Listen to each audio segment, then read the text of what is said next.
ओम श्री गुरु सत्ताय नमः। Hindi planet channel में आप सभी का स्वागत है। आज की मेरी वीडियो आधारित है भारतीय संस्कृत ज्ञान परीक्षा की पुस्तिका संस्कृत प्रसार जो कि कक्षा 5 की है के पाठ 3 गायत्री महामंत्र की महिमा से संबंधित प्रश्न उत्तरों पर। बच्चों, जैसा कि आप सभी ने अपना सुझाव दिया था कि मुझे प्रश्नों पर आधारित वीडियो बनानी चाहिए, तो उसी से संबंधित है आज की मेरी वीडियो।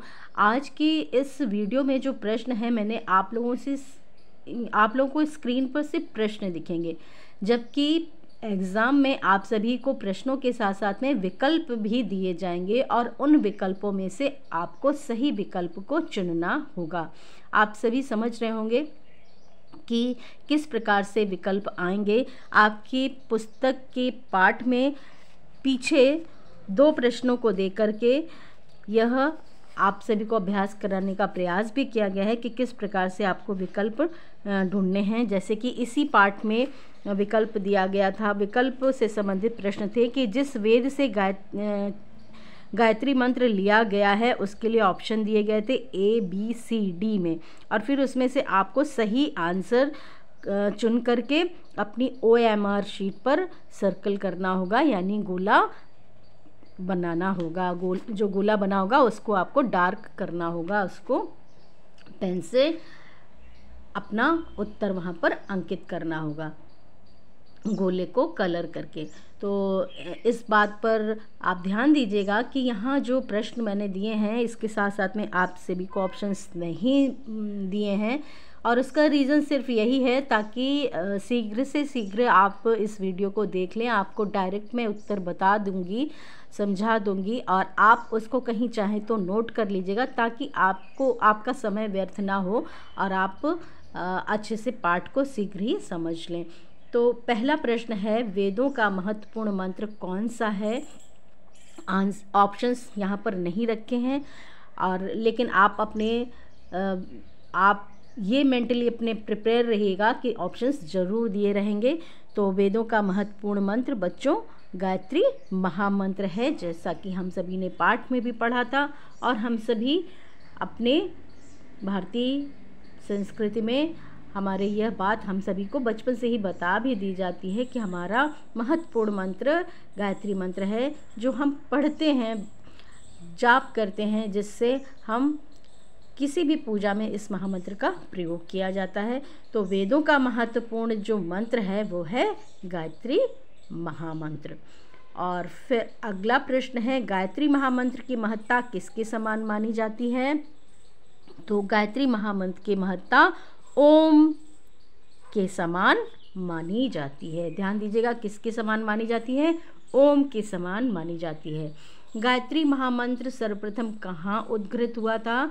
तो गायत्री महामंत्र सर्वप्रथम ऋग्वेद में उद्घृत हुआ था। नेक्स्ट क्वेश्चन है हमारा, गायत्री मंत्र में कितने अक्षर हैं? तो गायत्री मंत्र में 24 अक्षर हैं। आप यहाँ पर देखिए, एक फिर से बता दे रही हूँ। मान लीजिए यहाँ पर ऑप्शन दिया होगा, गायत्री महामंत्र में कितने अक्षर हैं? 2, 3, 15, 14, है ना, या 24? तो आपको क्या करना होगा? आपने पाठ पढ़ा है, पाठ में क्या दिया गया है, क्या समझाया है कि गायत्री महामंत्र में 24 अक्षर होते हैं। तो हम लोगों को क्या करना होगा? हमें जो उत्तर हमारा जहाँ पर 24 लिखा है, मान लीजिए ऑप्शन ग में, है ना, 4 विकल्प दिए हैं, उनमें से किसी एक विकल्प में 24 लिखा है, 24 अक्षर, तो आप उस विकल्प को चुन लीजिएगा और वही विकल्प आप OMR शीट पर अंकित कर दीजिएगा। तो गायत्री महामंत्र में 24 अक्षर हैं। नेक्स्ट क्वेश्चन है, ओम को और क्या कहा जाता है? ओम को और क्या कहा जाता है? ओम को बच्चों प्रणव भी कहा जाता है। ओम को हम प्रणव कहते हैं। किस व्यक्ति के मनोरथ कभी व्यर्थ नहीं जाते? ऐसा कौन सा व्यक्ति होता है जिसके मनोरथ कभी व्यर्थ नहीं जाते?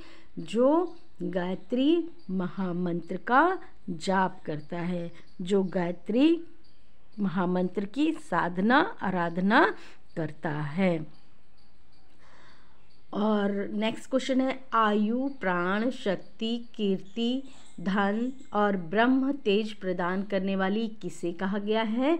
तो गायत्री महामंत्र को कहा गया है।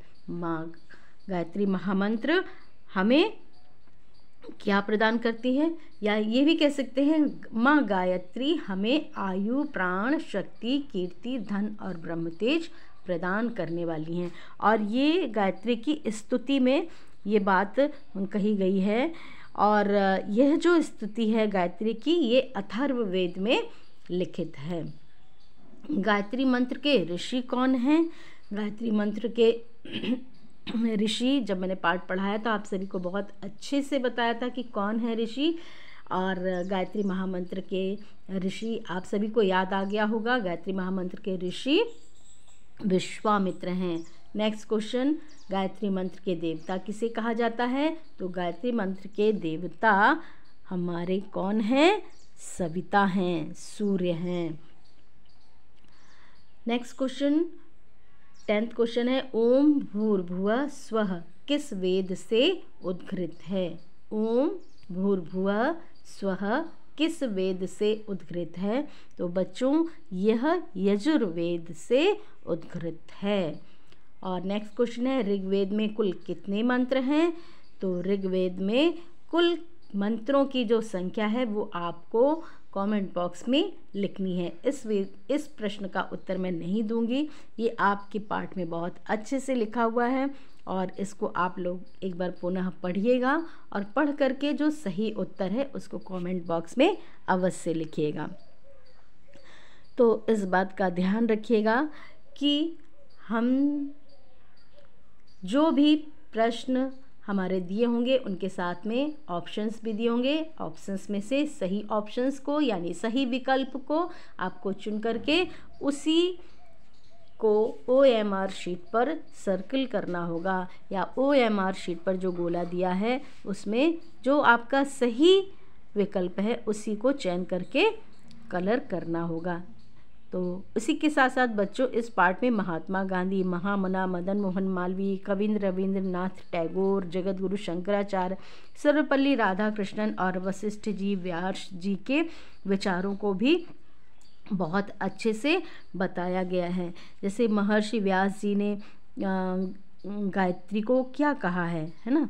तो इन्होंने गायत्री को गंगा के समान आत्मा को पवित्र करने वाली कहा है। उसी प्रकार से वशिष्ठ जी ने क्या कहा है, ये सब पर भी आप बहुत अच्छे से चिंतन करिएगा, मनन करिएगा, ताकि कहीं से भी कोई भी प्रश्न पूछा जाए आप उसका आंसर दे सके। आई होप बच्चों आप सभी को आज की वीडियो अवश्य पसंद आई होगी। फिर भी आप अपने सुझाव, अपने विचार कमेंट बॉक्स में अवश्य लिखिएगा। आपके विचारों और सुझावों का मुझे इंतज़ार रहता है और कोशिश करूँगी शीघ्र से शीघ्र अगली वीडियो भी आप सभी तक पहुँचाऊँ।